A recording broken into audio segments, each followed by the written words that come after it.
আসসালামু আলাইকুম। আজকে অনেক দিন পরে আমি অনলাইন ক্লাসে অর্থাৎ অনলাইন ব্যাচে ক্লাস শুরু করতে যাচ্ছি।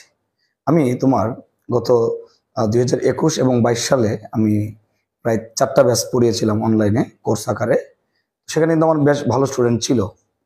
তো এরপরে আজকে 2024 সালের 15 নভেম্বর নতুন করে আমি শুরু করলাম উইথ স্মার্ট বোর্ড। আগে আমার এই স্মার্ট বোর্ডটা ছিল না, যার জন্য আমার পরে তো অনেক কষ্ট হয়েছে। তো আমি আশা করছি তোমাদেরকে আমি এখন একটা পরিপূর্ণ সাপোর্ট দিতে পারবো অনলাইনে। এবং যারা এই মুহূর্তে আমার অনলাইন ক্লাসটি করছো, আশা করি তোমাদের ডেডিকেশনটা যেন 100% থাকে। কারণ তোমাদের জন্য আমার ডেডিকেশনটা কিন্তু 100% ওকে আছে। ঠিক আছে, শুধু তোমরা আমাকে একটু কনফার্ম করো যে আমার কথাটা তোমরা ক্লিয়ারলি শুনতে পারছো কিনা। এবং আরেকটা বিষয় তোমরা যেটা করবা সেটা হচ্ছে যে আমি যে পড়াটা পড়াচ্ছি এই পড়াটা বুঝতে বা তোমার আয়ত্ত করতে কোনো সমস্যা হচ্ছে কিনা। যদি কোনো ধরনের সমস্যা হয় অবশ্যই আমার সাথে সার্বক্ষণিক যোগাযোগ রাখবে। এবং আমাদের এই অনলাইন ক্লাস পরিচালনার জন্য আমাদের একটা টিম আছে, আমাদের সেই টিম তোমাদের সাথে সার্বক্ষণিক যোগাযোগ রাখবে। তোমাদের যে কোনো ধরনের সমস্যা তোমরা অনায়াসে শেয়ার করতে পারবে। ঠিক আছে, আমরা চাচ্ছি অনলাইন ভিত্তিক একটা সম্পূর্ণ মানে রূপে যে একটা সাপোর্ট তোমাদেরকে দেওয়ার জন্য। ঠিক আছে, সেই জন্য আমাদের টিম কাজ করছে। ইনশাল্লাহ তোমাদের জন্য ভালো হয় সেই লক্ষ্যে আমরা কাজ করে যাচ্ছি। তাহলে চলো আজকে আমাদের অনলাইন প্রথম যে ক্লাসটি আছে আমরা সেই ক্লাসটি শুরু করি। আজকে আমরা যে অধ্যায়টি পড়বো সেটি হচ্ছে পরিমাণগত রসায়ন। কি পড়বো আমরা আজকে? পরিমাণগত রসায়ন।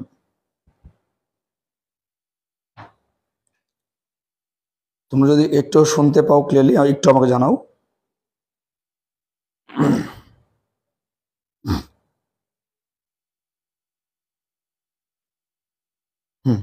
আমরা তাহলে ঠিক মতো শুনতে পাচ্ছি। ওকে,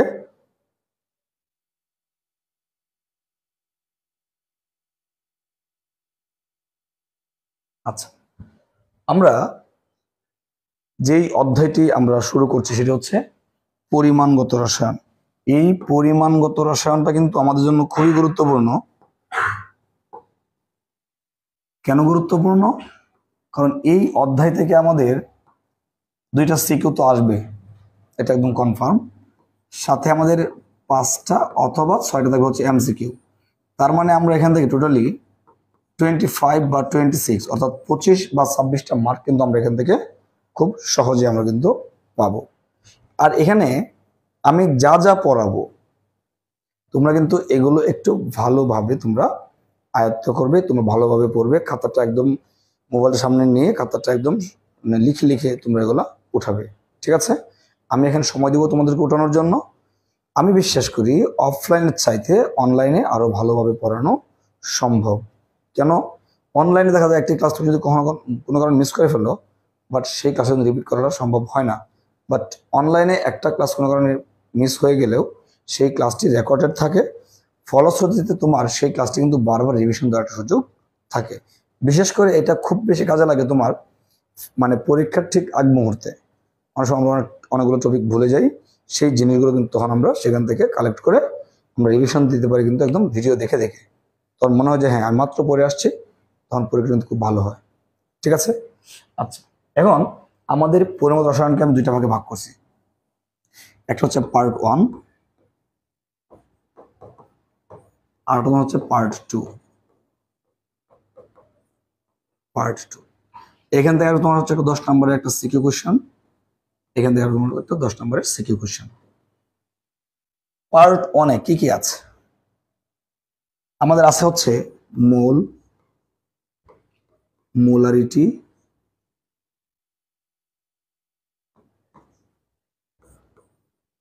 মোলার দ্রবণ, প্রমাণ দ্রবণ, আছে পিপিএম, আছে টাইট্রেশন,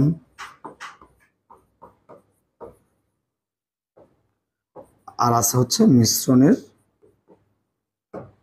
প্রকৃতি নির্ণয়।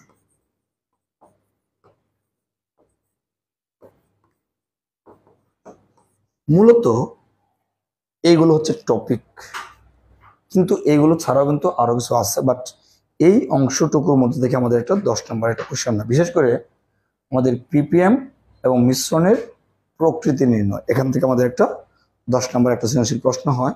কি কোশ্চেনগুলো হয় আমি সেটা ডিটেলস আলোচনা করব। আর আমাদের দ্বিতীয় পার্টে যেটা আছে সেটা হচ্ছে আমাদের যে জারণ বিজারণ, জারণ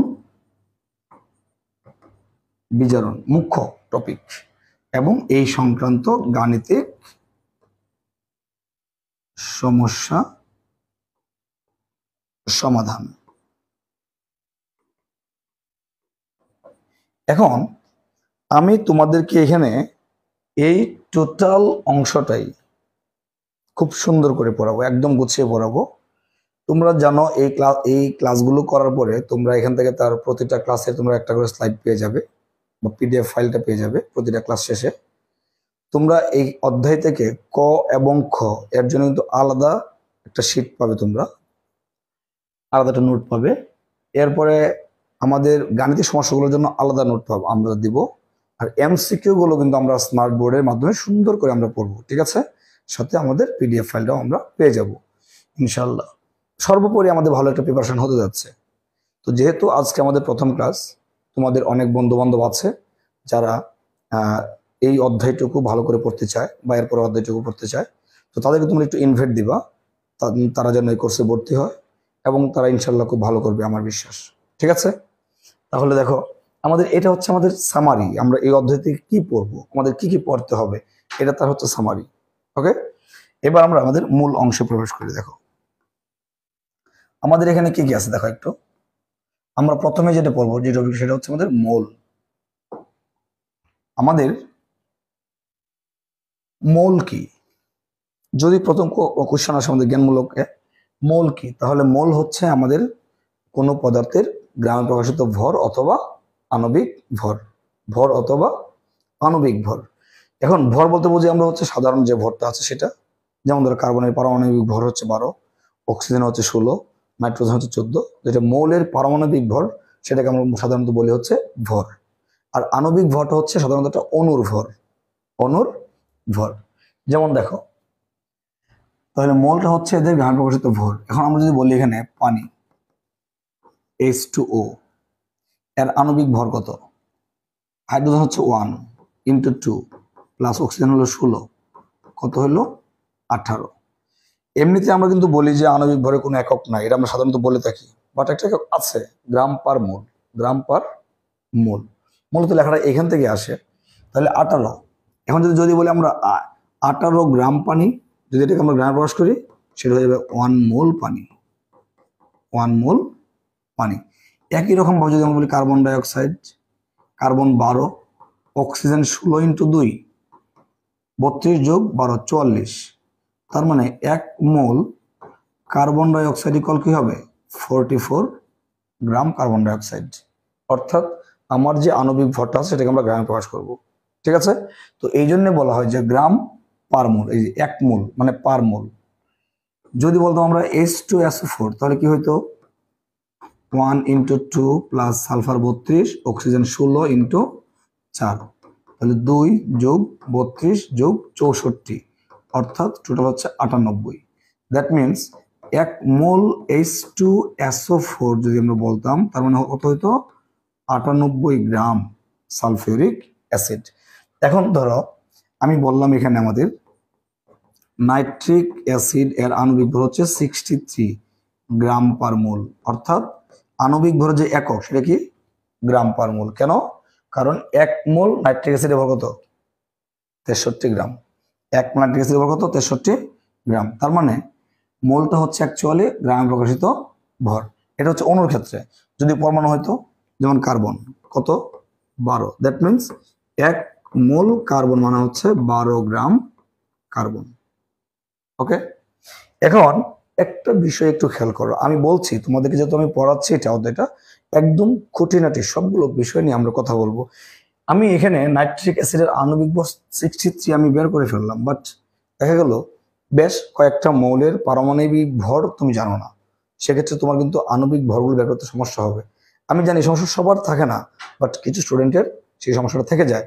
তাই তোমাদের জন্য আমি এখানে কিছু মৌলের পারমাণবিক ভর আমি লিখে দিচ্ছি, যেই মৌলের পারমাণবিক ভরগুলো আমাদের অবশ্যই অবশ্যই অবশ্যই শিখতে হবে। ঠিক আছে, আমি একটু লিখে দিচ্ছি, তোমরা একটু দেখো। এটাকে আমি একটু অন্য একটা কালার করে ফেলি। হাইড্রোজেন হচ্ছে 1, কার্বন হচ্ছে 12,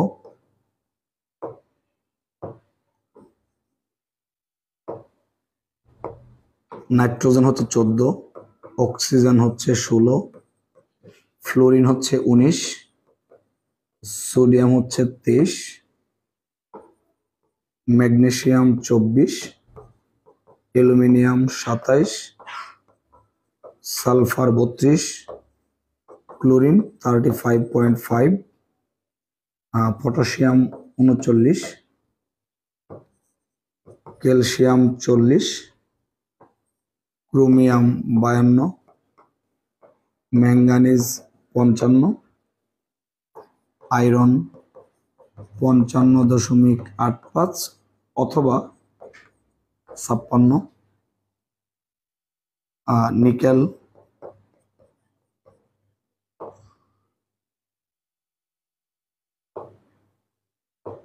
58.7, কপার 63.5, জিঙ্ক 65, কোনো কোনো ক্ষেত্রে আবার 65.5ও বলে, সিলভার 108, গোল্ড 197। অর্থাৎ আমি যেই কয়টা মৌলের পারমাণবিক ভর লিখে দিলাম, তোমরা এই কয়টা মৌলের পারমাণবিক ভর অবশ্যই ভালো করে তোমরা কিন্তু শিখে রাখবে। তাহলে কি হবে, তুমি যে কোনো মৌলের যে কোনো যৌগের আণবিক ভরকে সহজে বের করতে পারবা। আর তাছাড়া পারমাণবিক ভরের সাথে কিন্তু আমরা তার 1 মোল পদার্থেরও কিন্তু আমরা নির্ণয় করতে পারবো। যেমন ধরো 1 মোল অ্যালুমিনিয়াম মানে কত গ্রাম, 1 মোল অ্যালুমিনিয়াম, যেহেতু আমাদের 1 মোল অ্যালুমিনিয়াম হচ্ছে 27, তার মানে 1 মোল অ্যালুমিনিয়াম মানে হচ্ছে 27 গ্রাম, 27 গ্রাম। ঠিক আছে, তাহলে তোমরা কিন্তু এই পড়াটা কিন্তু একদম, হ্যাঁ একদম তোমরা এটা ভালো করে লিখে রাখো। আমি মুছে ফেলবো, তোমরা একটু এটা স্ক্রিনশট নিয়ে নাও অথবা ভালো করে উঠিয়ে নাও। জলদি করো, জলদি, সময় কিন্তু খুবই কম।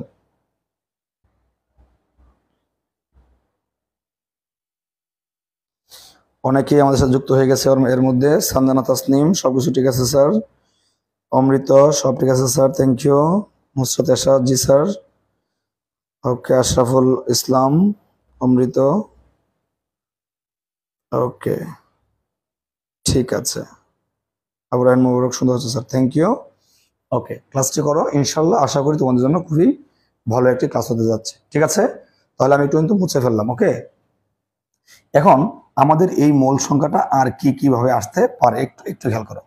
এই মোল সংখ্যাটা আর কি হতে পারে।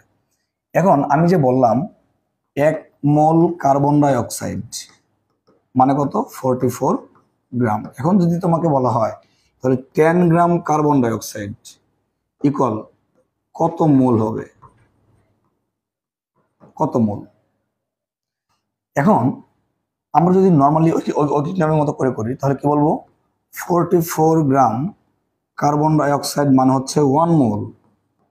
সুতরাং 10 গ্রাম কার্বন ডাই অক্সাইড মানে হচ্ছে 10/44 মোল। তার মানে কি দাঁড়ালো বিষয়টা, ভাগ করে যা আসবে এত মোল। ঠিক আছে, তাহলে এটা হচ্ছে ভর, এটা হচ্ছে ভর, এটা ভর, আর এটা হচ্ছে তার আণবিক ভর।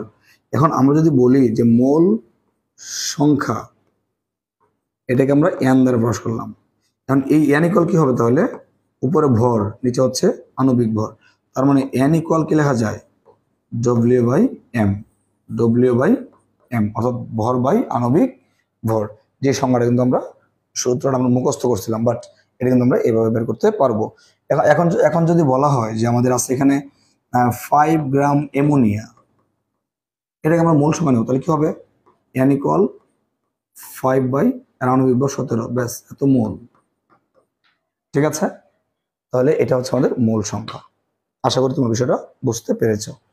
এখন এই পড়াগুলো তোমরা একটু স্ক্রিনশট নিয়ে নাও বা তোমরা দ্রুত এগুলো একটু লিখে রাখো। হ্যাঁ, দেখো আমরা পরে ক্লাসে চলে যাচ্ছি, টপিকে চলে যাচ্ছি। আমরা কি আছে আমাদের এখানে, আমাদের এখানে আছে হচ্ছে মোলারিটি, অত্যন্ত গুরুত্বপূর্ণ topic molarity. Molarity, molarity molarity সংজ্ঞাটা একটু খেয়াল করো। নির্দিষ্ট তাপমাত্রা, আমি এটাকে একটু হাইলাইটস করব। কাকে? নির্দিষ্ট তাপমাত্রাকে। তোমরা একটা বিষয় একটু খেয়াল রাখবা, যখন যেই সূত্রের মধ্যে সংজ্ঞার মধ্যে নির্দিষ্ট তাপমাত্রায় কথাটি উল্লেখ থাকে, এটা কিন্তু অবশ্যই তোমার সংজ্ঞা যখন পরীক্ষায় আসবে তোমাকে এটা উল্লেখ করতে হবে। কেন? নির্দিষ্ট তাপমাত্রায় কথাটা তখনই লেখা থাকবে যখন ওই টপিকটা, ওই বিষয়টা তাপমাত্রার উপর নির্ভর করে, তখনই কিন্তু সেই বিষয়টা সেখানে সামনে আসে। যেহেতু আমাদের মোলারিটির সংজ্ঞার শুরুতেই এটা আসছে নির্দিষ্ট তাপমাত্রায়, তাহলে তোমাকে অবশ্যই এটা লিখতে হবে। এখন যদি তুমি কোনো কারণে এটা মিস করে ফেলো, বাকি যা লেখা তুমি সবই লেখছো, যে প্রতি লিটার দ্রবণে যত মোল থাকে, দ্রব্য থাকে, সেই সংখ্যাটাকে বলা হয় ওই দ্রবণের মোলারিটি, সব লেখছো, বাট তুমি এই কথাটাকে তুমি মিস করে ফেলছো। তোমার সংজ্ঞাটার মধ্যে স্যার কি করবেন, একটা টান দেবেন, এবার টান দিয়ে বাম পাশে ডাবল জিরো দিয়ে দেবেন। বুঝতে পেরেছো? কেন? কারণ মোলারিটি তাপমাত্রার উপর নির্ভরশীল, তাই তোমাকে এটা লিখতে হবে। শুধুমাত্র এটা না, এই জাতীয় যতগুলো তোমার কোশ্চেন আছে, সংজ্ঞা আছে, তোমাকে অবশ্যই এগুলো উল্লেখ করতে হবে। ঠিক আছে? তাহলে আমরা এখানে কি করব, আমাদের এই কথাটা আমরা একদম ভালো করে উল্লেখ করে রাখবো। ঠিক আছে? দেখো, এখন আমাদের এখানে সংজ্ঞাটা আছে হচ্ছে প্রতি লিটারে যত মোল দ্রব্য থাকে, যত মোল থাকে, তার মানে মোলারিটি ইকুয়াল টু কি হবে, মোল সংখ্যা বাই আয়তন। মোল সংখ্যা বাই আয়তন। মোল সংখ্যার এককটা কি স্যার? মোল। আয়তনের একক কি? লিটার। তাহলে এর এই টোটাল এককটা কি হবে? মোল পার লিটার। মোল পার লিটার। একটা সমাধান রাখবা, মোল পার লিটার যে কথা, ক্যাপিটাল এম মোলার মানে কি কথা, আমি আর সুন্দর সুন্দর করে এটাকে লিখি। দেখো, ক্যাপিটাল এম এর উচ্চারণটা হচ্ছে মোলার। উচ্চারণটা কি? মোলার। যেমন আমি যদি এখানে লিখি 0.1 ক্যাপিটাল এম সোডিয়াম কার্বনেট, উচ্চারণটা কি হবে? উচ্চারণটা হবে 0.1 মোলার সোডিয়াম কার্বনেট। কি হবে? 0.1 মোলার সোডিয়াম কার্বনেট। এই উচ্চারণটা কিন্তু বাচ্চারা অনেক ক্ষেত্রে ভুল করে। যখন আমরা ভাইবা নিই আমাদের পরীক্ষা করে, দেখা গেল আমি বললাম যে তুমি যে পরীক্ষাটা করছো, টাইট্রেশনটা করছো সেকেন্ড পেপারে, কি তারা করছো বলো? তখন ওরা বলে স্যার 0.1 মোল সোডিয়াম কার্বনেট ইত্যাদি বিভিন্ন ধরনের কথাবার্তা বলে। এই উচ্চারণটা ওরা ঠিক করতে পারে না। এখন আমি মনে করি তোমাদের এই ছোট ছোট বিষয়গুলোতে আলাদাভাবে গুরুত্ব দিতে হবে, যেন আমাদের এগুলো কখনোই মিস না হয়ে যায়। ঠিক আছে? তাহলে উচ্চারণ হচ্ছে মোলার। উচ্চারণটা কি? Molar. That means 0.1 molar sodium কার্বনেটের একটা দ্রবণ। ওকে? তাহলে মোলারিটি ইকুয়াল টু হচ্ছে মোল সংখ্যা বাই আয়তন, মোল পার লিটার মানে হচ্ছে মোলার। তাহলে 0.1 মোলার যে কথা, যদি বলি আমি 0.1 মোল পার লিটার সোডিয়াম কার্বনেট, তার মানে কি একই কথা, একই কথা, অর্থাৎ এটা একই জিনিস, এটা বা এটা একই জিনিস। তবে আর একটা মাথায় রাখবা, আমরা অনেক সময় মোলারিটিটাকে সহজে বুঝতে পারি না, মনে হয় এটা কঠিন কঠিন লাগে। মোলারিটিটা কি? তবে এটাকে আমি সহজ করে দিচ্ছি। মোলারিটি মানে হচ্ছে ঘনমাত্রা। মানে কি? ঘনমাত্রা। অর্থাৎ এই ক্ষেত্রে একটা পাত্রের মধ্যে, একটা পাত্র ধরো এখানে আমার আছে 1 লিটার। কতটুকু আছে এখানে আমাদের? 1 লিটার বা 1000 ml। কি এটা? এটা হচ্ছে দ্রাবক। এটা কি আমাদের 1000 ml কি? এটা হচ্ছে দ্রাবক, মানে দ্রবণ, সরি দ্রাবক কিন্তু এটা আমাদের দ্রবণ। এটা আমাদের দ্রবণ। 1000 ml এটা হচ্ছে আমাদের দ্রবণ।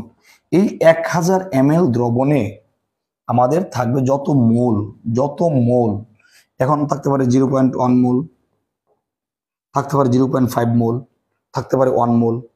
ঠিক আছে? অথবা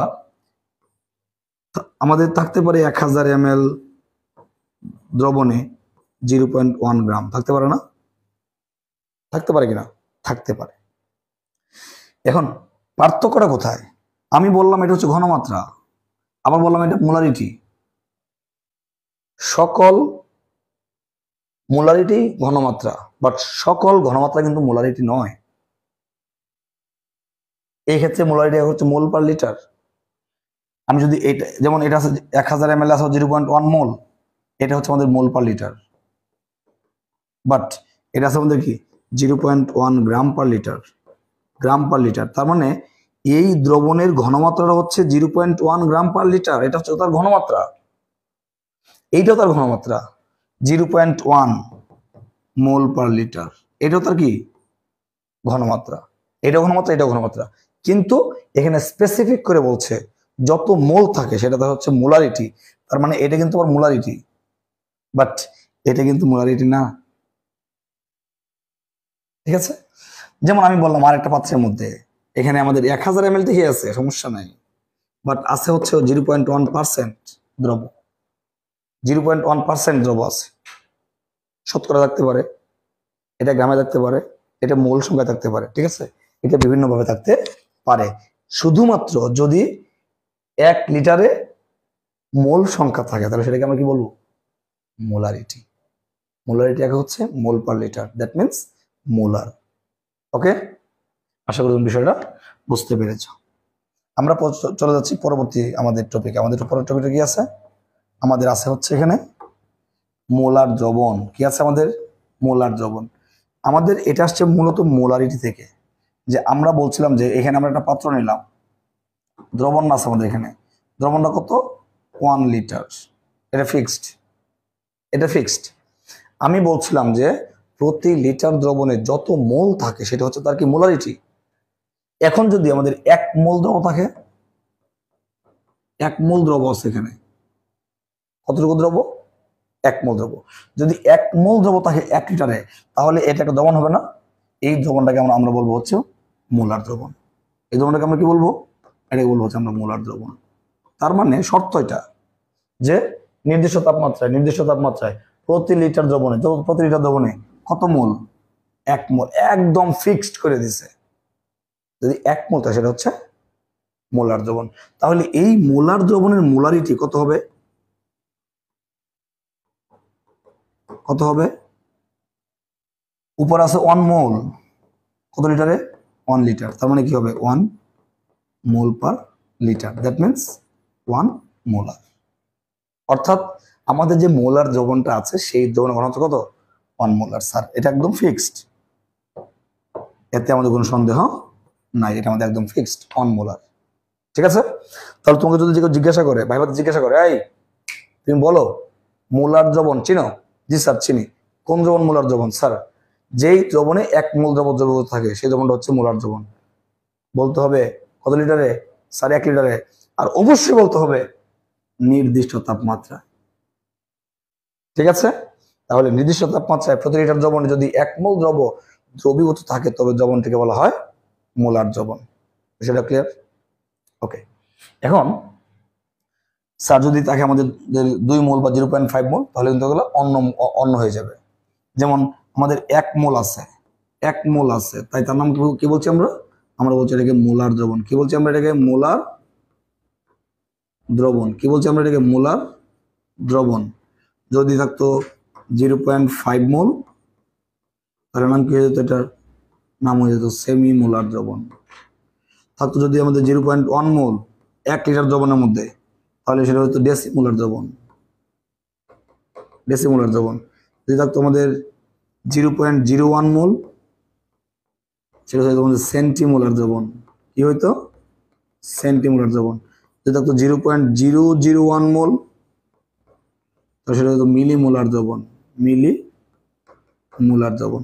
স্যার যদি থাকতো 2 মোলার বা 2 মোল প্রতি লিটারে, তো সেটা হচ্ছে তোমাদের বাইমোলার দ্রবণ, ঠিক আছে। এইগুলো হচ্ছে আমাদের বেসিক নলেজ। 1 মোল থাকলে সেটা হচ্ছে মোলার দ্রবণ, 0.5 মোল সেমি মোলার দ্রবণ, ঠিক আছে। তোমরা এগুলো একদম ভালোভাবে শিখে রাখবা।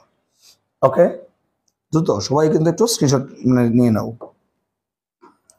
এরপর দেখো আমাদের কি আছে, এরপর আছে হচ্ছে আমাদের মোলালিটি। একটা হচ্ছে মোলারিটি আর হচ্ছে মোলালিটি। একটা হচ্ছে অন্তঃস্থ র আর একটা হচ্ছে লো, মোলালিটি। 1 কেজি বা 1000 তোমরা এগুলো ইংলিশে লিখবা, হ্যাঁ। 1 কেজি বা 1000 গ্রাম দ্রাবকে যত মোল দ্রব যুক্ত থাকে, তাহলে 1 কেজি এখানে আসছে ভর, হ্যাঁ। দেখো এই সংজ্ঞার মধ্যে কিন্তু নির্দিষ্ট তাপমাত্রা উল্লেখ করা নাই, তার মানে কিন্তু আমরা এটা কিন্তু স্পষ্ট বুঝতে পারছি যে মোলালিটি তাপমাত্রার উপর নির্ভর করে না, কারণ এখানে উল্লেখ করা নাই।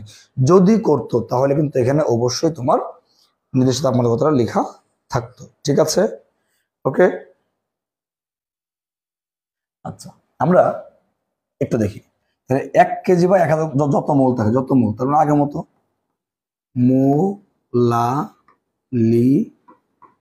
ইকুয়াল, তাহলে এখন হবে মোল সংখ্যা। আগে ছিল কি আমাদের আয়তন, আর এখন কি হবে ভর। কেন? ওই যে 1 কেজি দেওয়া আছে যে, তাহলে মোলালিটি ইকুয়াল কি মোল সংখ্যা বাই ভর। এখন যদি আমরা আলোচনা করি আগের মতো করে যে মোলাল দ্রবণ, মোলারিটি থেকে আসছিল হচ্ছে মোলার দ্রবণ, তাহলে মোলালিটি থেকে কি আসবে মোলাল দ্রবণ। তাহলে সেম সংখ্যাটা থাকবে, এই যে যত মোল সেখানে কত হবে 1 মোল দ্রব্য। তার মানে 1 কেজি বা 1000 গ্রাম দ্রাবকে যদি আমাদের 1 মোল দ্রব্য থাকে, তাহলে সেটাকে আমরা কি বলবো, আমরা বলবো হচ্ছে মোলাল দ্রবণ। মোলাল দ্রবণ। আমরা চলো লেখা আছে, আমরা নিচে যাই, তাহলে আমরা তাকে পেয়ে যাব। এই দেখো,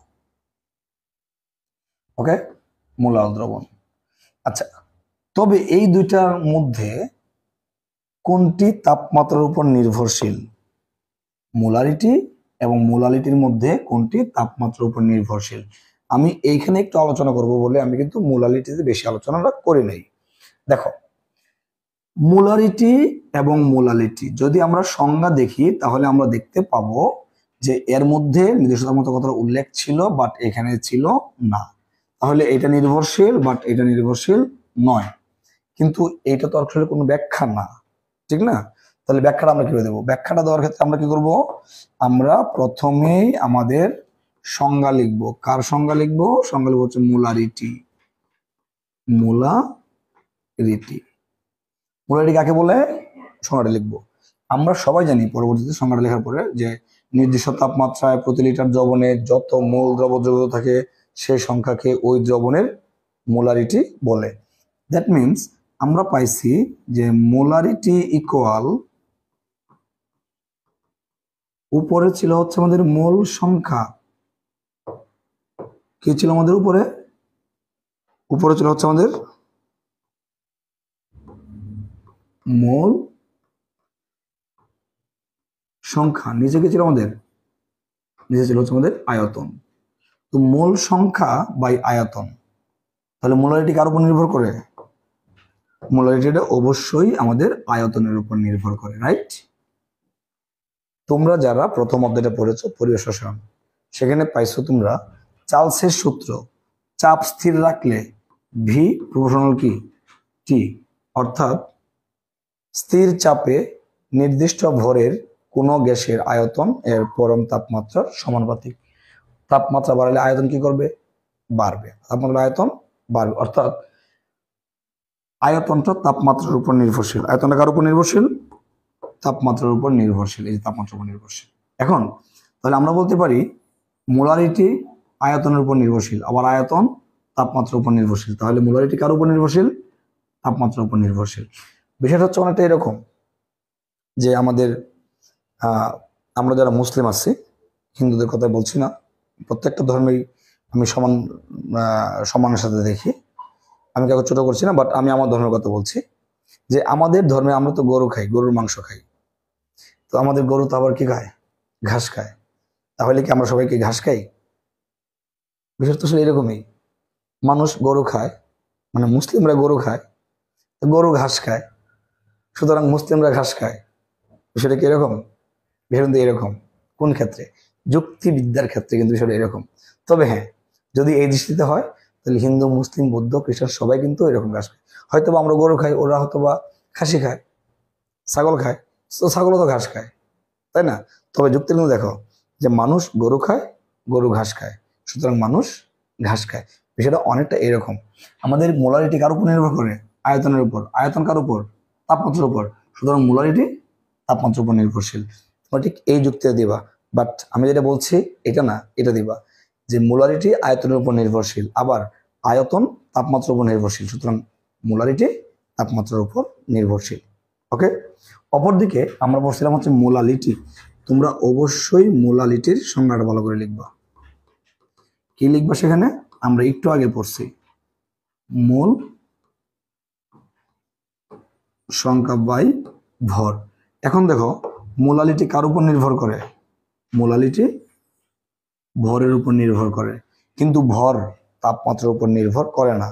তাপমাত্রা বাড়াও অথবা কমাও এতে কিন্তু আমাদের ভরের কোনো পরিবর্তন হয় না।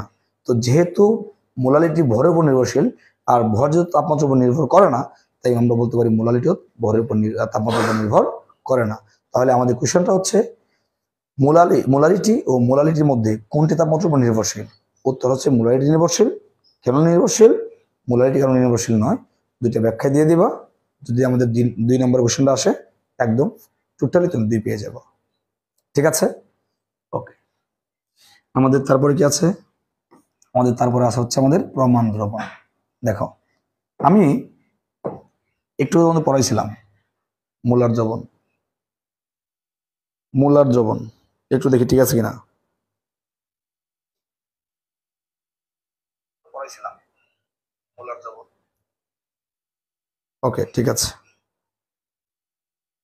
থ্যাংক ইউ যারা এই মুহূর্তে আমার সাথে ক্লাস করছো তাদেরকে ধন্যবাদ, এবং অবশ্যই কিন্তু এগুলো নোট করে রাখবে। তোমাদের জন্য কিন্তু এটা দারুণ সুযোগ যে আমরা আমাদের পরীক্ষার সময় যখন পরীক্ষা হবে, টেস্ট পরীক্ষা হবে, তখন আমরা কিন্তু আগের দিন বা আমরা এখান থেকে সরাসরি ক্লাসগুলো দেখতে পারবো। একটা ক্লাস মানে ভিডিও ক্লাসটা দেখা কিন্তু নিজে পড়ার সাথে কিন্তু অনেক বেশি মানে কাজে দেবে। দেখো আমরা কি বলবো আজকে এখন? প্রমাণ দ্রবণ। দেখো আমরা জানি যে সকল দ্রবণের ঘনমাত্রার মান জানা থাকে তাদেরকে বলা হয় প্রমাণ দ্রবণ।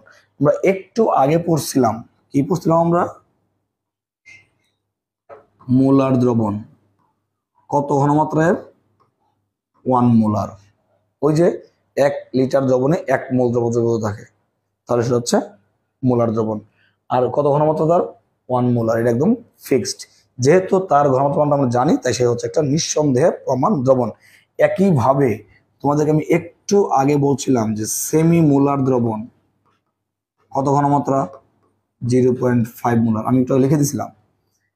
ডেসিমোলার দ্রবণ কত ঘনমাত্রা? 0.1 মোলার।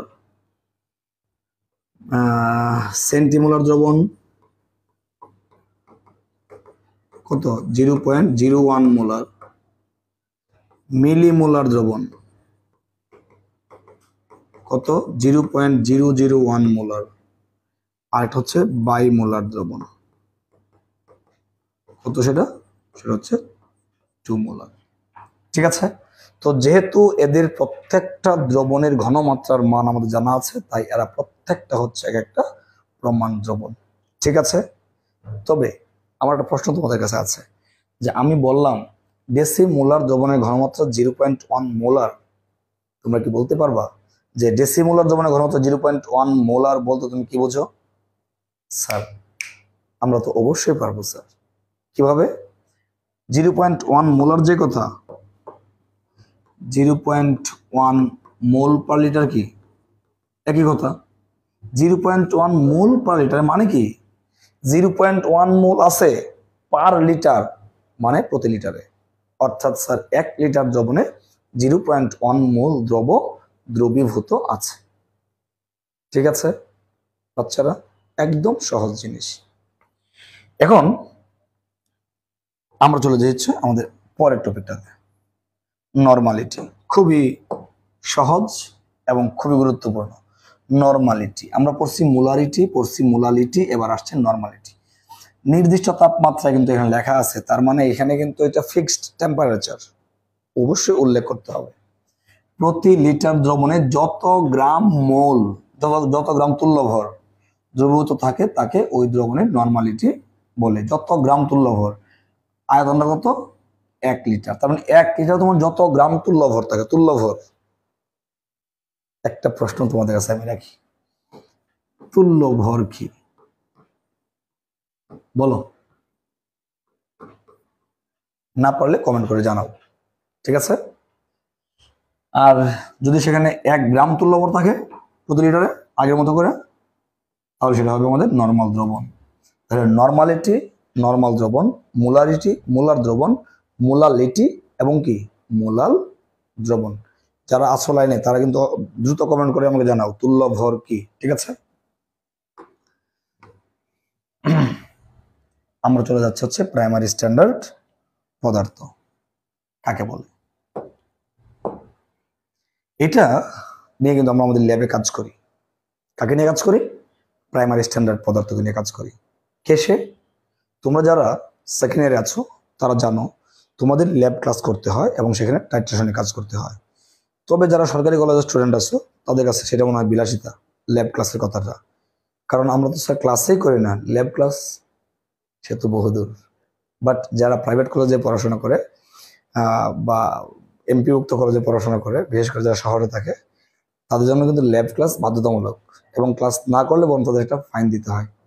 ঠিক আছে? তবে আমি বলবো যে ল্যাব ক্লাসগুলো আমাদের সায়েন্স স্টুডেন্টদের অবশ্যই করা উচিত। আর আমি আমার যে অফলাইন যে চেম্বার আছে ময়মনসিংহ পণ্ডিত পাড়াতে, আমি এখানে কিন্তু খুব দ্রুতই আমি একটা অনলাইন ছোটখাটো একটা ল্যাব তৈরি করব, যেখানে আমি আমার বাচ্চাদেরকে প্র্যাকটিক্যালি আমি দেখানোর চেষ্টা করবো যে কীভাবে কাজগুলো করতে হয়।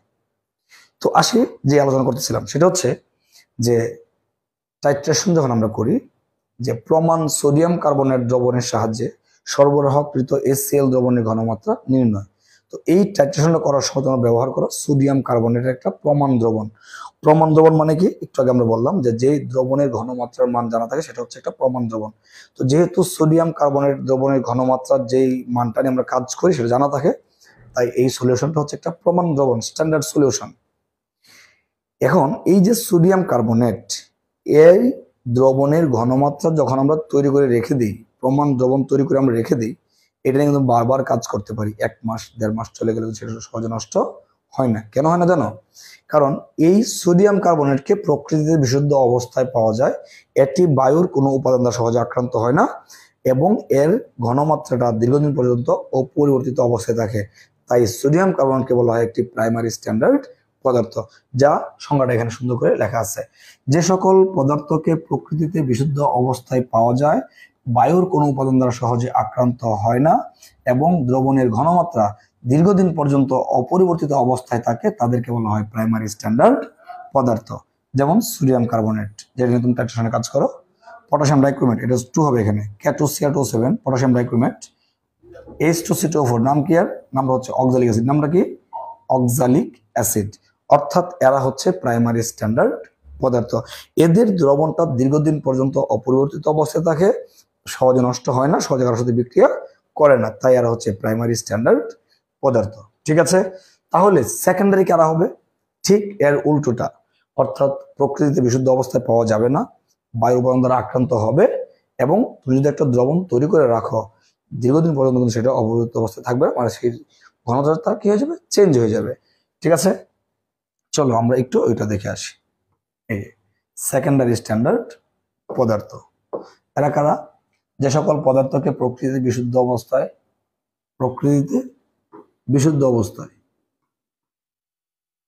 অবস্থায় পাওয়া যায় না, বায়ুর উপাদান সহজে আক্রান্ত হয় এবং দ্রবণের ঘনমাত্রা দীর্ঘদিন পর্যন্ত অপরিবর্তিত অবস্থায় থাকে না, তাদেরকে বলা হয় সেকেন্ডারি স্ট্যান্ডার্ড পদার্থ। যেমন HCl, H2SO4 sodium hydroxide, potassium permanganate, এর নামটা কি? KMnO4 নাম কি? Potassium permanganate. অর্থাৎ এই দ্রবণগুলো কিন্তু আমাদের হচ্ছে সেকেন্ডারি সলিউশন, সেকেন্ডারি দ্রবণ। ঠিক আছে? সেকেন্ডারি স্ট্যান্ডার্ড পদার্থ। এখন এইগুলোতে কিন্তু আমাদের পরীক্ষায় MCQ আসে, নিচে কোনটি প্রাইমারি স্ট্যান্ডার্ড পদার্থ বা নিচে কোনটি সেকেন্ডারি স্ট্যান্ডার্ড পদার্থ। আমাদের তো জ্ঞানমূলক কোশ্চেন তো আসে, পাশাপাশি আমাদের MCQ আসে।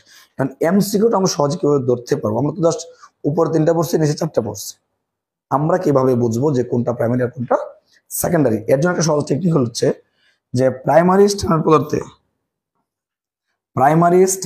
পদার্থে দেখো, প্রাইমারি স্ট্যান্ডার্ড পদার্থে সর্বদা সি থাকবে। সি মানে কিন্তু কার্বন না, সি মানে কিন্তু আবার সি আরও হতে পারে, CR মানে সি থাকবেই। যেমন আমরা পড়ছিলাম সোডিয়াম কার্বনেট Na2CO3 সি আছে, বললাম পটাশিয়াম ডাইক্রোমেট K2Cr2O7 সি আছে, H2C2O4 সি আছে, মানে সিটা থাকবে। স্যার আপনি তো আমাদেরকে এইটা পড়াইছেন সেকেন্ডারি পদার্থ HCl তো স্যার সেকেন্ডারি, এটা ছোট হাতের হবে। HCl কি? সেকেন্ডারি। কিন্তু স্যার এখানে তো সি আছে, বাজান এটা হচ্ছে ব্যতিক্রম। HCl থাকা সত্ত্বেও এটি প্রাইমারি স্ট্যান্ডার্ড পদার্থ নয়, এটি সেকেন্ডারি স্ট্যান্ডার্ড পদার্থ। ব্যতিক্রম কে? HCl। ঠিক আছে, HCl সি আছে, বাট তারপরে সে কি সেকেন্ডারি। এছাড়া যতগুলো সি থাকবে সবাই হচ্ছে আমাদের কি প্রাইমারি। ওকে, এরপরে আমরা চলে যাচ্ছি হচ্ছে আমাদের মোলার আয়তন। মোলার আয়তন কাকে বলে? মোলার আয়তন, এক মোল পরিমাণ গ্যাসের যে আয়তন তাকে বলা হয় মোলার আয়তন। এক মোল পরিমাণ, এটা নির্দিষ্ট করা কতটুকু? এক মোল পরিমাণ গ্যাসের আয়তনকে বলা হয় ওই গ্যাসের মোলার আয়তন। এবং এসটিপিতে এই আয়তনটা হচ্ছে 22.4 লিটার। আর যদি আমরা SATPতে তাহলে সেটা হচ্ছে কত? 24.789 লিটার মোলার আয়তন। এখন এই যে মোলার আয়তন কোথা থেকে আসছে জানো? এটা আসছে আমাদের অ্যাভোগাড্রোর সূত্র থেকে। এবং সূত্রটা কি? আমরা জানি যে স্থির তাপমাত্রা এবং চাপে সম আয়তন বিশিষ্ট সকল গ্যাসে সমান সংখ্যক অণু থাকে, এর হচ্ছে অ্যাভোগাড্রোর সূত্র। এই সূত্রের তিনটা অনুসিদ্ধান্ত আছে। নাম্বার 1, নিষ্ক্রিয় গ্যাস ব্যতীত অন্যান্য সকল মৌলিক গ্যাসের অণুসমূহ দ্বিপরমাণু, যার একটা প্রমাণ ছিল আগের বইগুলোতে। নাম্বার 2, যে কোনো গ্যাসের আণবিক ভর তার বাষ্প ঘনত্বের দ্বিগুণ, এগুলো কিন্তু তার অনুসিদ্ধান্ত। নাম্বার 3, সেটা ছিল হচ্ছে একই তাপমাত্রা ও চাপে সকল গ্যাসের মোলার আয়তন সমান এবং প্রমাণ তাপমাত্রা ও চাপে তা 22.4 লিটার। অর্থাৎ এটা হচ্ছে মূলত আমাদের অ্যাভোগাড্রো সূত্রের একটা তৃতীয় অনুসিদ্ধান্ত, যেখান থেকে আমাদের এই মানটা আসছে। আর এটা হচ্ছে এসটিপি। এসটিপি মানে হচ্ছে স্ট্যান্ডার্ড টেম্পারেচার এন্ড প্রেসার, অর্থাৎ আদর্শ তাপমাত্রা এবং চাপ। ঠিক আছে, তাহলে এই বিষয়টা একটু মাথায় রাখবা। এটা দিয়ে আমরা আজকেই পড়বো, আজকেই আমরা অঙ্ক করব। ওকে, নেক্সট আমাদের আছে কি? আমাদের আছে হচ্ছে এখানে অ্যাভোগাড্রো সংখ্যা। কি আছে আমাদের এখানে? অ্যাভোগাড্রো সংখ্যা। আমি বলছিলাম কিন্তু একটু আগে অ্যাভোগাড্রো সূত্র, এখন কি আসছে? অ্যাভোগাড্রো সংখ্যা কাকে বলে? দেখো, কোনো পদার্থের এক মোলে যত সংখ্যক অণু, পরমাণু অথবা আয়ন থাকে সেই সংখ্যাটাই হচ্ছে আমাদের অ্যাভোগাড্রো সংখ্যা। এটাকে এন দ্বারা প্রকাশ করা হয়, এন এ না, এটা হচ্ছে বড় হাতের এ হবে, তুমি ঠিক করে নাও। এন এ, ছোট হাতের এ দিলে কি হয়ে যাবে? সোডিয়াম হয়ে যাবে। বাট এটা হচ্ছে এন এ, এন এ, এত বড় হাতের হবে বাট একটু নিচে হবে। মানটা হচ্ছে 6.023 × 10⁻23। ওকে বাচ্চারা, অ্যাভোগাড্রো সংখ্যা। এখন এটা অণু হইতে পারে, এটা পরমাণু হতে পারে, এটা আয়ন হতে পারে, এটা অবস্থা বুঝে আমরা ব্যবস্থা নিব। তবে আমরা এখানে একটা গুরুত্বপূর্ণ জিনিস আমরা আজকে পড়বো, আর সেটা হচ্ছে আমাদের কার্বন ডাই অক্সাইড গ্যাসের ক্ষেত্রে। কার ক্ষেত্রে? কার্বন ডাই অক্সাইড গ্যাসের ক্ষেত্রে। শুধু কার্বন ডাই অক্সাইড না, আমরা যে কোনো পদার্থকে চিনতে পারি। সেটা খেয়াল করো, আমরা আগে পড়ছি মোলের ক্ষেত্রে পড়ছি। আমরা প্রথম পড়ছিলাম মোল, পড়ছিলাম না আমরা মোল? আমরা পড়ছি মোল, আমরা পড়ছি মোলার আয়তন। আর আমরা এখন কি বললাম? এখন আমরা বললাম হচ্ছে অ্যাভোগাড্রো সংখ্যা। আমরা এইটাকে আমরা আজকে একসাথে করে ফেলবো, একটা বক্সের মধ্যে ফেলে দেব। দেখো, আমরা জানি যদি আমরা CO2 হিসাব করি, 1 মোল কার্বন ডাই গ্যাসের ভর কত? 44 গ্রাম। অর্থাৎ আমরা আণবিক ভরটাকে গ্রামে প্রকাশ করলাম। আমরা জানি 1 মোল কার্বন ডাই গ্যাসের আয়তন কত? 22.4 লিটার, রাইট? আমরা জানি 1 মোল কার্বন ডাই গ্যাসের অণুর সংখ্যা কত? 6.023 × 10⁻23 মাত্র বললাম আমরা। এইবার এখান থেকে আমরা কি করতে পারি? এটা 1 মোল, এটা 1 মোল, এটা 1 মোল, তার মানে এরা সবাই সমান। এরা সবাই কি সমান? তাহলে এরা পরস্পর কি হবে? সমান হবে। কি হবে? সমান হবে। তাহলে বলতে পারি আমরা 44 গ্রাম কার্বন ডাই গ্যাসের আয়তন কত? 22.4 লিটার। আমরা বলতে পারি 6.023 × 10⁻23 কার্বন ডাই গ্যাসের ভর কত? 44 গ্রাম। এতটার ভর 44 গ্রাম বলতে পারি আমরা। অথবা বলতে পারি 22.4 লিটার কার্বন ডাই গ্যাসের অণুর সংখ্যা হচ্ছে এত। ওকে, আমরা কিন্তু এগুলো ঘুরে ফিরে বলতে পারি। এখন যদি এখান থেকে আমাদের প্রশ্ন আসে যে 10 লিটার কার্বন ডাই অক্সাইড গ্যাসে কতটি অণু আছে? তাহলে প্রশ্ন কি হবে, উত্তরটা কি হবে? 22.4 লিটার আছে হচ্ছে এতটি, 1 লিটারে কয়টা আর 10 লিটারে কয়টা। এগুলো একদম আমাদের তুড়ি মারার মতো সহজ হয়ে যাবে। তবে এখানে আরেকটা গুরুত্বপূর্ণ জিনিস যেটা আমাদেরকে একটু মেনশন করতেই হবে, সেটা হচ্ছে আমার তো জায়গাটা একটু কমে গেল, আমরা এটাকে একটু সেভ করে নিই। হ্যাঁ, এটা আমাদের একটু সেভ করে নিলাম। আচ্ছা, আমি একটু কেটে দিচ্ছি এটা। হ্যাঁ, তোমরা একটু খেয়াল করো, আমি যদি এখানে লিখি, আমি এখানে কি লিখতে পারি, আমরা এখানে লিখতে পারি, দেখো একটু খেয়াল করো, যদি আমরা total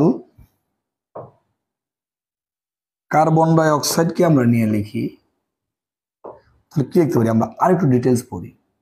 this is carbon dioxide, এর 1 number 1 mole carbon dioxide এর ভর 44 গ্রাম।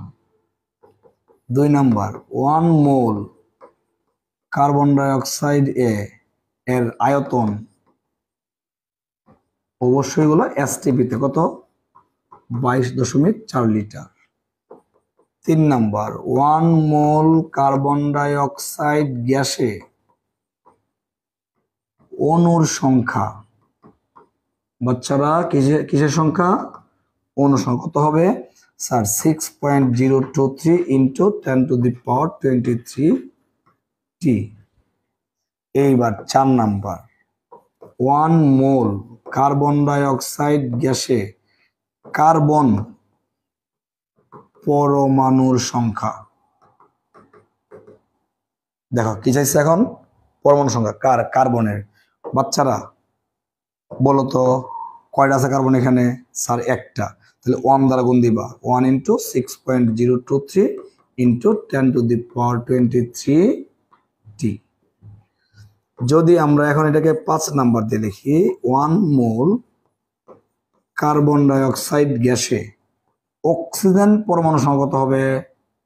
অক্সিজেন আছে কয়টা স্যার? 2টা। তাহলে অবশ্যই কি করতে হবে, 2 ইন্টু 6.023 ইন্টু 10⁻23 টি, অর্থাৎ অক্সিজেন 2টা আছে, তাই আমাদের কি করতে হবে, 2 দ্বারা গুণ করতে হবে। আমরা আরেকটু বাড়তি করতে পারি, 1 মোল কার্বন ডাই অক্সাইড গ্যাসে মোট পরমাণু সংখ্যা, কি সংখ্যা? পরমাণু সংখ্যা। কয়টা আছে মোট পরমাণু স্যার? একটা হলো কার্বন, 2টা হলো অক্সিজেন, মোট কয়টা? 3টা। তার মানে 3 ইন্টু 6.023 ইন্টু 10⁻23 টি। অর্থাৎ এই যে টোটাল যে লেখাটা আমি লিখলাম, এটা হচ্ছে আমাদের বেসিক। এখন দেখো 1 mole carbon die oxide, 1 mole carbon die oxide, 1 mole carbon die oxide, সবগুলো কিন্তু 1 মোল কার্বন ডাই অক্সাইড। তার মানে এরা প্রত্যেকটাই সমান। তাহলে বাজানরা এরা যারা আছে এরা প্রত্যেকটা কি সমান। এখন তোমাকে এখানে স্যার যেখান থেকে সে ইচ্ছা সেখান থেকে প্রশ্ন করুক, I have no problem, we have no problem. কেন আমাকে প্রশ্ন করলো যে 10 গ্রাম কার্বন ডাই অক্সাইডে কতটি অক্সিজেন পরমাণু বিদ্যমান, বলো তো তোমরা কি বলবো, এখানে কি বলবা? স্যার 44 গ্রাম কার্বন ডাই অক্সাইডে অক্সিজেন পরমাণু সংখ্যা 2 ইন্টু 6.023 ইন্টু 10⁻23 টি, সুতরাং 10 গ্রামের কয়টা? অর্থাৎ এইটা জানা থাকলে তোমার অনেকগুলো এমসিকিউ এর আনসার তুরিতেই হয়ে যাবে। এই জন্যই না আমি ক্লাস মধ্যে একটু তুরি বাজায় ফেলি, তোমরা এটাকে আবার নেগেটিভ ভাবে নিও না, ঠিক আছে? এটা আসলে আইসা পড়ে, এটা জোস। তো এই জোসটার কারণে কিন্তু আমার কেমিস্ট্রিটা পড়াই, এটা পড়াতে ভালো লাগে। তাহলে তোমরা পারবা এগুলো, আমার বিশ্বাস তোমরা পারবা। একটু স্ক্রিনশট নিয়ে নাও। হ্যাঁ, দেখো অথবা আছে ক্লাসে তোমরা পরে করে নিও। দেখো এরপর আমাদের কি আছে, এরপরে হচ্ছে আমাদের আছে হচ্ছে নির্দেশক। নির্দেশক কাকে বলে? অত্যন্ত মজার জিনিস নির্দেশক। আমরা ইংরেজিতে কইতারে ইন্ডিকেটর, কি বলি আমরা? ইন্ডিকেটর বা নির্দেশক কাকে বলে? যে সকল পদার্থ তাদের নিজস্ব বর্ণ পরিবর্তনের মাধ্যমে দ্রবণের প্রকৃতি, সে কি অম্লীয় হবে নাকি ক্ষারীয় হবে অথবা সমাপ্তি বিন্দু। আমি বলেছিলাম যারা ল্যাব ক্লাসটা করো, যারা টাইট্রেশনটা করেছো, তারা জানো যে যখন আমরা সোডিয়াম কার্বনেটের মধ্যে বোরেট থেকে ফোটায় ফোটায় HCl যোগ করি, তখন লাস্ট যে ফোটাটার জন্য এই কালারটা পার্মানেন্টলি চেঞ্জ হয়ে যায়, সেই ফোটাটাকে বলা হয় সমাপ্তি বিন্দু। ঠিক আছে, সব নির্দেশক তাদেরকে বলা হয় নির্দেশক। এরা কারা? এরা হচ্ছে methyl orange, methyl orange,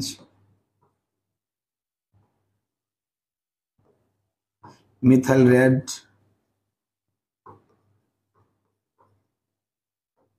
methyl red, ফেনফথ্যালিন,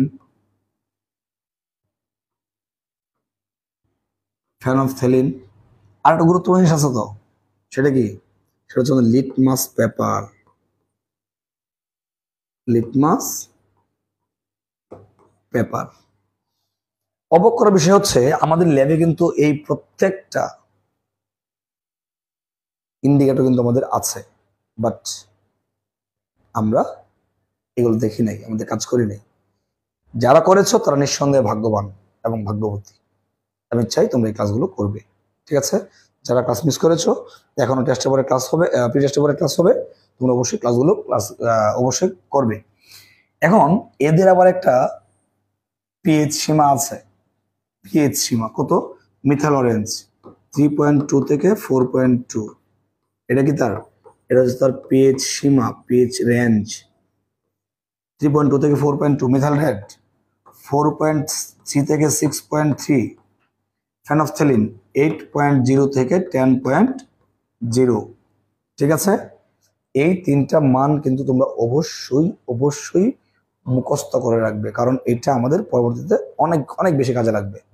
ওকে, তাহলে এই যে ভদ্রলোক লিটমাস পেপার, তোমরা একটা পড়ছিলা ক্লাস 10 স্কুলের স্যাররা শেখাইছিলেন তোমাদেরকে অনিলা। অনিলা বুঝো বাচ্চারা? বুঝো অনিলা কি? অনিলা হচ্ছে অতে হচ্ছে অম্ল, নিতে হচ্ছে নীল, নিতে হচ্ছে নীল, অর্থাৎ অম্ল। নীলকে কি করে? লাল। অর্থাৎ লিটমাস পেপার যদি অম্ল হয় তাহলে নীলটা কি হয়ে যায়? লাল হয়ে যায়। এটা হচ্ছে অনিলা। এই যে তার কালার চেঞ্জ করে ফেললো, নীলটা লাল হয়ে গেলো। কার ক্ষেত্রে? এটা অম্লের ক্ষেত্রে। আর ক্ষারের ক্ষেত্রে লাল লিটমাস পেপারটা নীল হয়ে যায়। ঠিক আছে, অর্থাৎ তার নিজস্ব বর্ণ পরিবর্তনের মাধ্যমে একটা দ্রবণ দেখায় যে সে আসলে কোন প্রকৃতির। মনে করো আমার এখানে একটা বিকারের মধ্যে আমি করলাম কি, কিছুটা চুনের পানি নিয়ে আমি মিক্সড করে রেখে দিলাম, এবং সুন্দর করে আমি মিক্সড করে রেখেছি। বাচ্চাদেরকে দূর থেকে দেখলে মনে হয় যে এটা বোধহয় একটা দুধের একটা দ্রবণ, সহজে বোঝা যাচ্ছে না। আমি ওদেরকে বললাম, এই বাচ্চারা তোরা এদিকে আয়, তোদের জন্য তো আমি একটা খাবার রাখছি, এদিকে আয় খা। যদি সরাসরি এসে ধরে খাইতে চায়, আমি অবশ্যই বাধা দিব যে না বাবা এটা খাওয়া যাবে না। কেন? ও জিজ্ঞাসা করলো কেন? আমি বললাম তাহলে এক কাজ কর, তোরা যেহেতু সায়েন্সের স্টুডেন্ট, টেস্ট কর এটা আসলে কি, কোন জাতীয় পদার্থ।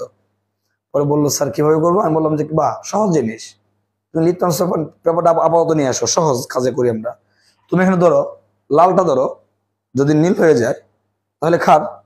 নীলটা ধরো, যদি লাল হয়ে যায় তাহলে সে অ্যাসিড।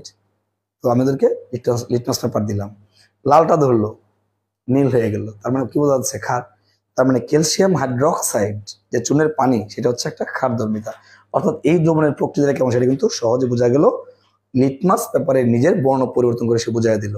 তার মানে যে সকল পদার্থ তাদের নিজস্ব বর্ণ পরিবর্তন করে দ্রবণের প্রকৃতি বা সমাপ্তি বিন্দুকে নির্দেশ করে, তারা হচ্ছে নির্দেশক বা ইন্ডিকেটর। ওকে, এবং এই নির্দেশক ব্যবহার করে কিন্তু আমরা টাইট্রেশনের কাজগুলো করে থাকি। এই জন্যই টাইট্রেশন সম্বন্ধে সংজ্ঞাতেই শুরুতে আসে, দেখো দেখো কি আসছে, কোন উপযুক্ত নির্দেশকের উপস্থিতিতে। অর্থাৎ তুমি কিন্তু টাইট্রেশন করার সময় এক একটা নির্দেশক ব্যবহার করলে কিন্তু হবে না, তোমাকে ফিক্সড করে নিতে হবে, কারণ যার জন্য যেটা সেটা নিতে হবে। তাই বলছে কোনো উপযুক্ত নির্দেশকের উপস্থিতিতে একটি জানা ঘনমাত্রার দ্রবণের সাহায্যে একটি অজানা ঘনমাত্রার ঘনমাত্রা নির্ণয় করার পদ্ধতিকে বলা হয় টাইট্রেশন। বিষয়টা খেয়াল করো, অজানা ঘনমাত্রার দ্রবণ, অনেক টিচার ওইটাকে ভুল করে ফেলেন। তারা অর্থাৎ শেখান একটি অজানা দ্রবণের, বাবারা অজানা দ্রবণ না, দ্রবণ কিন্তু আমার জানা, কিন্তু দ্রবণের কি অজানা, ঘনমাত্রার অজানা। তাই এই বিষয়টা একটু খেয়াল রাখতে হবে। একটি অজানা ঘনমাত্রার দ্রবণের ঘনমাত্রা নির্ণয় করার পদ্ধতিকে বলা হয় টাইট্রেশন। যেমন ধরো আমার এখানে তোমার দুইটা অংশ আছে, একটা অংশ হচ্ছে একটা পাত্র আছে আমার এখানে, আর একটা পাত্র আছে এখানে। এখানে আছে তোমার হচ্ছে 25 ml 0.1 molar sodium carbonate Na2CO3A। এখানে আছে 15 ml HCl, এটা হলো বি। তাহলে আমরা কিন্তু এখানে দেখতে পাচ্ছি এটা হচ্ছে আমাদের এ দ্রবণ। এই এ দ্রবণের ঘনমাত্রা মান কি আছে, জানা আছে, আর বি দ্রবণের ঘনমাত্রা মান কি নাই, জানা নাই।